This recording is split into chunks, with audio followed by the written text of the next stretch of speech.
फार नशिबान समजते मी स्वतःला. कारण 36 गुण जुळलेत आमचे नवरा बायकोचे.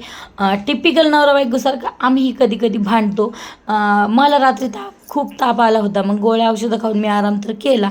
पण घरामध्ये बाथरूमच्या बाहेर पडलेले कपडे, किचनवर उघडं दूध, किचनवर उघडं कलिंगड, किचनवरची भांडी आणि सिंकमधली भांडी माझं तरी वाट पाहतच होती. आता रात्री स्वयंपाक तर काही केला नाही. या दोघांनी बाहेरूनच आणून खाल्लं. आता मी नशिबान स्वतःला यासाठी समजते की मी आजारी पडले ना की ते कधीही चिडत नाहीत. उलट इतकं त्यांच्यातलं म्हणजे मला तर असं वाटतं की इतर वेळी काही असो पण मी आजारी पडल्यावर माझी इतकी काळजी करतात ना की मला कधी कधी वाटतं की हे सांगितल्यावर मलाच नजर लागेल. कधी कधी मला असं वाटतं की मी 4-2 महिन्यात आजारी पडली पाहिजे की ज्यातून मला त्यांचं प्रेम दिसेल.